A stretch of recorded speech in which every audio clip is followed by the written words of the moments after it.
अष्टावक्र गीता भाग 2। अष्टावक्र गीता के भाग 1 में 18वें अध्याय के श्लोक 41 तक संपन्न हो चुका है। तो आइए आज हिंदी अष्टावक्र गीता के दूसरे भाग में प्रकरण 18 अर्थात 18 के श्लोक 42 से प्रारंभ करते हैं। कोई पदार्थ सत्ता की भावना करता है और कोई पदार्थों की असत्ता की भावना करता है। ज्ञानी पुरुष तो भाव अभाव दोनों की भावना छोड़कर यूं ही निश्चिंत रहता है। बुद्धिहीन पुरुष अज्ञानवश अपने शुद्ध अद्वितीय स्वरूप का ज्ञान तो प्राप्त करते नहीं, भावना करते हैं। उन्हें जीवन पर्यंत शांति नहीं मिलती। मुमुक्षु पुरुष की बुद्धि कुछ न कुछ आलंबन ग्रहण किए बिना नहीं रहती। मुक्त पुरुष की बुद्धि तो सर्वथा निष्काम और निरालंब ही रहती है। अज्ञानी पुरुष विषय रूपी मत वाले हाथी को देखकर भयभीत हो जाते हैं और शरण के लिए तुरंत निरोध और एकाग्रता की सिद्धि हेतु झटपट चित्त की गुफा में घुस जाते हैं। वासनाहीन ज्ञानी सिंह है, उसे देखकर विषय के मत वाले हाथी चुपचाप भाग जाते हैं। उनकी एक नहीं चलती, उल्टे वे तरह तरह के खुशामद करके सेवा करते हैं। निशंक तत्वज्ञ पुरुष मुक्ति के साधनों का अभ्यास नहीं करता है। वह तो देखते, सुनते, छूते, सूंघते, भोगते हुए भी आनंद में मग्न रहता है। शुद्ध बुद्धि पुरुष वस्तु तत्व का श्रवण करने मात्र से आकुलता रहित हो जाता है। फिर आचार अनाचार अथवा उदासीनता पर उसकी दृष्टि नहीं जाती है। स्वभावस्थ ज्ञानी शुभ हो चाहे अशुभ, जो जब करने के लिए सामने आ जाता है तब वह उसे सरलता से कर डालता है। उसकी चेष्टा बच्चे के समान होती है। स्वतंत्रता से ही सुख की प्राप्ति होती है।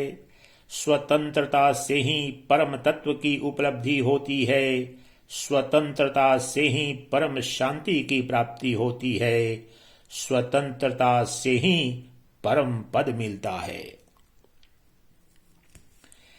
जब जिज्ञासु पुरुष अपने आप को अकर्ता और अभोक्ता निश्चय कर लेता है, तब चित्त की समस्त वृत्तियां क्षीण ही हो जाती हैं। स्थित प्रज्ञ पुरुष की स्वाभाविक स्थिति उच्छृंखल होने पर भी श्रेष्ठ है। अज्ञानी पुरुष की, जिसके चित्त में अनेक इच्छाएं भरी हैं, बनावटी शांति सुशोभित नहीं होती।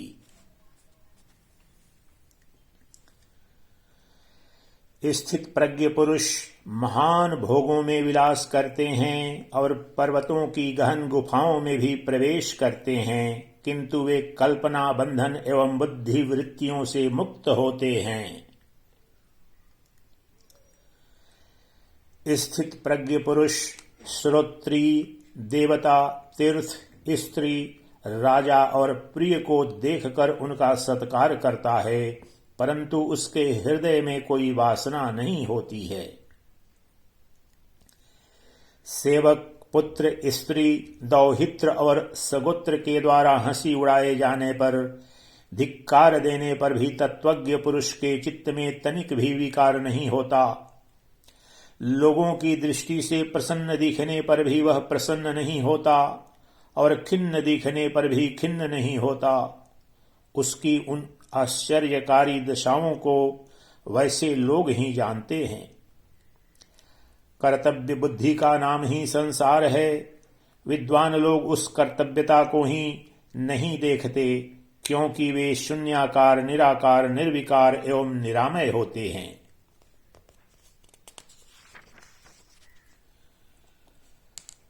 अज्ञानी पुरुष कुछ न करता हो तब भी क्षोभवश सर्वत्र विग्रह ही रहता है। स्थित प्रज्ञ पुरुष बहुत से काम करता हुआ भी शांत रहता है। स्थित प्रज्ञ पुरुष व्यवहार में भी सुख से बैठता है, सुख से सोता है, सुख से आता जाता है, सुख से बोलता है और सुख से खाता भी है। जो महाहृदय के समान अक्षुब्ध है और स्वभाव से ही जिसको व्यवहार करते रहने पर भी साधारण लोगों के समान पीड़ा नहीं होती, वह दुख रहित ज्ञानी शोभायमान होता है।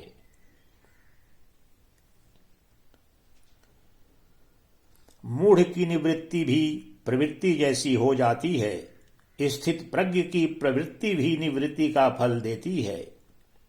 अज्ञानी पुरुष प्रायः गृह द्रव्यादि पदार्थों से वैराग्य करता दिखता है, परंतु जिसका देहाभिमान नष्ट हो चुका है उसके लिए कहाँ राग कहाँ विराग। अज्ञानी की दृष्टि सर्वदा भाव या अभाव में लगी रहती है। तत्वज्ञ पुरुष की दृष्टि तो दृश्य को देखते रहने पर भी अदृष्टि ही होती है।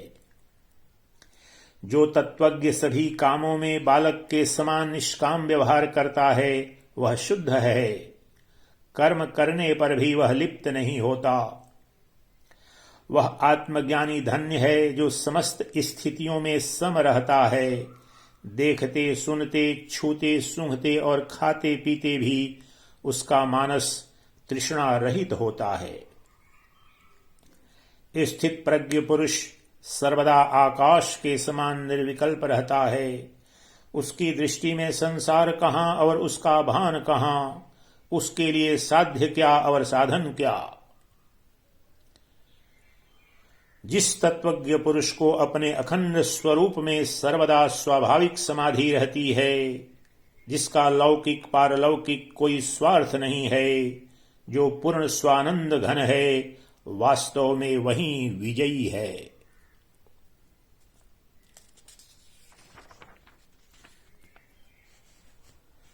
बहुत कहने से क्या लाभ। तत्वज्ञ महापुरुष भोग और मोक्ष दोनों के प्रति आकांक्षा रहित होता है और सदा सर्वत्र राग रहित होता है। महतत्व से लेकर संपूर्ण द्वैत रूप दृश्य जगत नाम मात्र का पसार है। शुद्ध बोध स्वरूप तत्वज्ञ ने जब इसका परित्याग ही कर दिया है, तब भला उसका क्या कर्तव्य शेष है। यह संपूर्ण दृश्य प्रपंच भ्रम मात्र है, यह कुछ नहीं है। ऐसे महानिश्चय से संपन्न शुद्ध पुरुष दृश्य की अस्फूर्ति से भी रहित हो जाता है और स्वभाव से ही शांत हो जाता है। जो शुद्ध अस्फुरण स्वरूप है, जिसे दृश्य सत्तावान नहीं मालूम पड़ता, उसके लिए विधि क्या, वैराग्य क्या, त्याग क्या और शांति क्या। जो अनंत रूप से स्वयं ही अस्फुरित हो रहा है और प्रकृति की पृथक सत्ता को नहीं देखता है, उसके लिए बंध कहाँ, मोक्ष कहाँ, हर्ष कहाँ और विषाद कहाँ। संसार का पर्यवसान है, बुद्धि और यहां मात्र माया का विवर्त है। इस तत्व को जानने वाला पुरुष काम, ममता और अहंकार से रहित होकर शोभा पाता है। जो तत्वज्ञ संताप से रहित अपने अविनाशी स्वरूप को जानता है, उसके लिए विद्या कहाँ, विश्व कहाँ, देह कहाँ और अहंता ममता कहाँ। अज्ञानी पुरुष यदि निरोधादि अभ्यासों को छोड़ देता है तो वह दूसरे ही क्षण बड़े बड़े मनोरथ और प्रलाप करने लगता है। अज्ञानी ब्रह्म और आत्मा के एकता रूप तत्व का श्रवण करके भी अपनी मूर्खता का परित्याग नहीं करता। वह बाहर तो प्रयत्न से कुछ क्षण के लिए निसंकल्प हो जाता है, परंतु उसके भीतर विषयों की लालसा का बीज बना ही रहता है। आत्मज्ञान से जिसकी कर्म वासना गल गई है, वह लोक दृष्टि से कर्म करता रहे तो भी उसके कुछ करने अथवा कहने के लिए कोई अवसर नहीं मिलता। वास्तव में वह अकर्ता और अवक्ता ही है।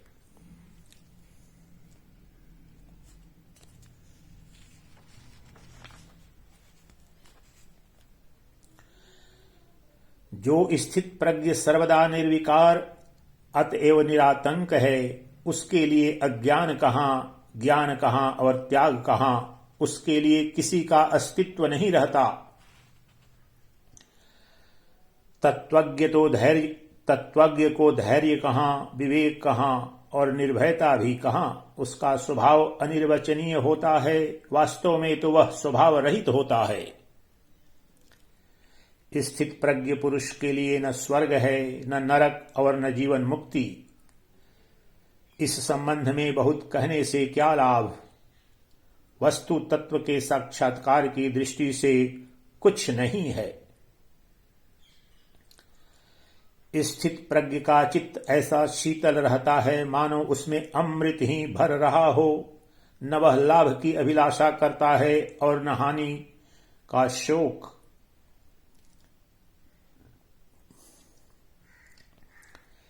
स्थित प्रज्ञ पुरुष न संत की स्तुति करता है, न दुष्ट की निंदा। वह दुख एवं सुख में सम रहता है, अपने आप में तृप्त रहता है और वह अपने लिए कुछ कर्तव्य नहीं देखता। स्थित प्रज्ञ न संसार से द्वेष करता है और न तो आत्मदर्शन ही करना चाहता है। वह हर्ष एवं रोष से रहित होता है। वह सामान्य रूप से न तो मृत है न जीवित। जो पुत्र स्त्री आदि के प्रति स्नेह रहित है, विषयों के प्रति निष्काम है और अपने शरीर के लिए भी निश्चिंत है, जिसे किसी वस्तु की आशा नहीं है, ऐसा वह ज्ञानी शोभायमान होता है। जहां सूर्यास्त हुआ वहां सो गया, जहां मौज हुई वहीं विचर गया। जो सामने आया वैसा व्यवहार कर लिया। इस प्रकार स्थित प्रज्ञ सर्वत्र संतुष्ट होता है।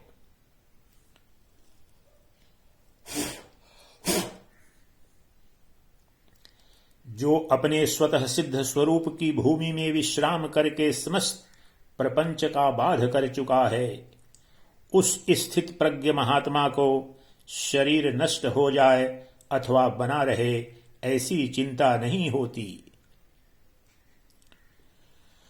ज्ञानी पुरुष अकिंचन, स्वेच्छाचारी, निर्द्वंद और संदेह रहित होता है। वह किसी भी पदार्थ में आसक्त नहीं होता, वह तो केवल आनंद में विहार करता है। स्थित प्रज्ञ की हृदय ग्रंथि खुल जाती है, रजोगुण तमोगुण धुल जाते हैं। वह मिट्टी के ढेले, पत्थर और सोने को समदृष्टि से देखता है। उसको कहीं ममता नहीं होती, वास्तव में वही शोभा पाता है। जो प्रपंच की किसी वस्तु पर ध्यान नहीं देता, जो आत्मतृप्त है, उसके हृदय में तनिक भी वासना नहीं होती। ऐसे मुक्तात्मा की बराबरी किसके साथ की जा सकती है। वासनाहीन स्थित प्रज्ञ पुरुष के अतिरिक्त ऐसा और कौन है जो जानता हुआ भी न जाने, देखता हुआ भी न देखे और बोलता हुआ भी न बोले। राजा हो चाहे रंक, जो निष्काम है वही शोभा पाता है। जिसकी दृश्य पदार्थों में शुभ और अशुभ बुद्धि समाप्त हो गई है, वही निष्काम है। तत्वज्ञ निष्कपट, सरल और कृतकृत्य होता है। उसके लिए स्वच्छंदता कहाँ, संकोच कहाँ और तत्व निश्चय भी कहाँ। जो अपने स्वरूप में विश्राम करके तृप्त है, किसी वस्तु की आशा नहीं रखता, आरती रहित है, वह अपने अंतःकरण में जिस आनंद का अनुभव करता है, वह कैसे किसको बतलाया जाए। स्थित प्रज्ञ पुरुष पद पद पर तृप्त रहता है। वह सोकर भी नहीं सोता, वह स्वप्न देख कर भी नहीं देखता और वह जागृत अवस्था में रहने पर भी वस्तुतः नहीं जागता। तत्वज्ञ सचिंत होने पर भी निश्चिंत होता है, इंद्रियवान होने पर भी निरिंद्रिय है, बुद्धिमान होने पर भी बुद्धिहीन है और साहंकार होने पर भी निरहंकार रहता है। तत्वज्ञ न सुखी होता है न दुखी, न विरक्त होता है और न अनुरक्त। वह न मुमुक्षु है न मुक्त, न कुछ है न कुछ नहीं। तत्वज्ञ विक्षेप में भी विक्षिप्त नहीं होता, समाधि में भी समाधिस्थ नहीं रहता। वह जड़ता में जड़ नहीं है और पांडित्य में भी पंडित नहीं है।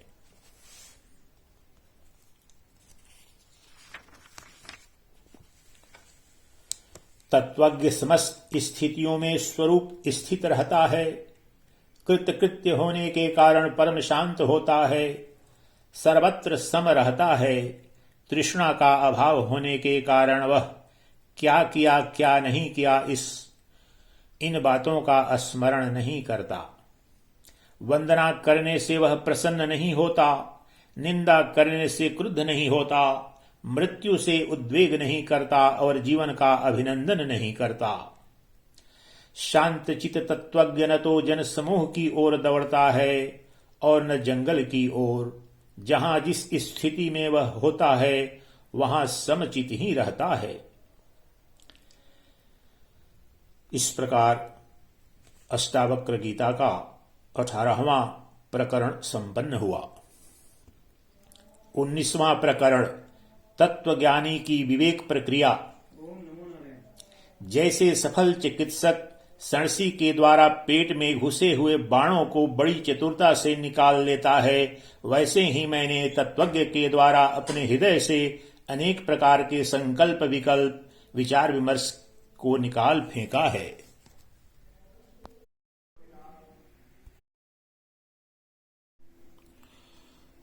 19वां प्रकरण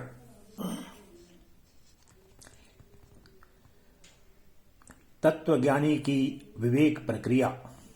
जैसे सफल चिकित्सक सणसी के द्वारा पेट में घुसे हुए बाणों को बड़ी चतुरता से निकाल लेता है, वैसे ही मैंने तत्वज्ञान के द्वारा अपने हृदय से अनेक प्रकार के संकल्प विकल्प विचार विमर्श को निकाल फेंका है। मैं अपनी महिमा में स्थित हूँ, मेरे लिए धर्म क्या कहाँ, काम कहाँ, अर्थ कहाँ, विवेक कहाँ, द्वैत कहाँ और अद्वैत कहाँ। मैं सदा सर्वदा अपनी महिमा में स्थित हूँ, मेरे लिए भूत भविष्य तथा वर्तमान रूप काल कहाँ, देश कहाँ। मैं अपनी महिमा में स्थित हूँ, मेरे लिए आत्मा अनात्मा, शुभ अशुभ, चिंता एवं अचिंता का अस्तित्व ही कहाँ है। मैं अपनी महिमा में स्थित हूँ, मेरे लिए कहाँ स्वप्न और कहाँ सुषुप्ति, कहाँ जागरण और कहाँ तुरी, मेरे लिए भय ही कहाँ है। मैं अपनी महिमा में स्थित हूँ, मेरे लिए कहाँ दूर और कहाँ समीप, कहाँ बाह्य और कहाँ अभ्यंतर, कहाँ स्थूल और कहाँ सूक्ष्म। मैं अपनी महिमा में स्थित हूँ, मेरे लिए कहाँ मृत्यु और कहाँ जीवन, कहाँ लोक और कहाँ लौकिक विषय वस्तु, कहाँ लय और कहाँ समाधि। अर्थ धर्म काम की बात बंद करो, योग की कथा भी अनावश्यक है। अब विज्ञान की चर्चा भी बहुत हो चुकी, बस मैं तो अपने स्वरूप में स्थित हूँ। इस प्रकार 19वां प्रकरण संपन्न हुआ। 20वां प्रकरण स्वस्वरूप में स्थित पुरुष की स्थिति। मेरे निर्मल स्वरूप में पंचभूत कहाँ, देह कहाँ, इंद्रियां कहाँ, मन कहाँ, शून्य कहाँ और निराशा भी कहाँ। मैं सर्वदा निर्द्वंद हूँ, मेरे लिए कहाँ शास्त्र और कहाँ आत्मविज्ञान, कहाँ मन की निर्विषयता, कहाँ तृप्ति और कहाँ तृष्णा से रहित होना। स्वरूप में विद्या कहाँ, अविद्या कहाँ, अहं कहाँ और इदम कहाँ, ममता कहाँ, बंधन कहाँ, मोक्ष कहाँ, उसमें रूप का होना भी कहाँ है। जो सर्वदा निर्विशेष एक रस वस्तु है, उसमें प्रारब्ध कर्म कहाँ, जीवन मुक्ति कहाँ और विदेह कैवल्य भी कहाँ। मैं सदा सर्वदा एक रस स्वभाव रहित हूँ। मुझ में कर्ता कहाँ, भोक्ता कहाँ, निष्क्रिय स्फुरण भी कहाँ, अपरोक्ष ज्ञान कहाँ और फल ज्ञान कहाँ। अद्वितीय स्वस्वरूप में कहाँ लोक और कहाँ मुमुक्षु, कहाँ योगी और कहाँ ज्ञानवान, कहाँ बद्ध और कहाँ मुक्त। अद्वितीय स्वरूप में कहाँ सृष्टि और कहाँ संहार, कहाँ साध्य और कहाँ साधन, कहाँ साधक और कहाँ सिद्धि। मैं सर्वदा शुद्ध स्वरूप हूँ। मुझ में न प्रमाता है न प्रमाण, न प्रमेय है न प्रमा, न कुछ है न कुछ नहीं। मैं सर्वदा निष्क्रिय हूँ। मुझ में न विक्षेप है न एकाग्रता, न बोध है न मूढ़ता, न हर्ष है न विषाद। निर्विमर्श मुझ में संकल्प विकल्प विचार बोध कुछ भी नहीं है। इसलिए न व्यवहार है न परमार्थ, न सुख है न दुख। मैं सर्वदा एक रस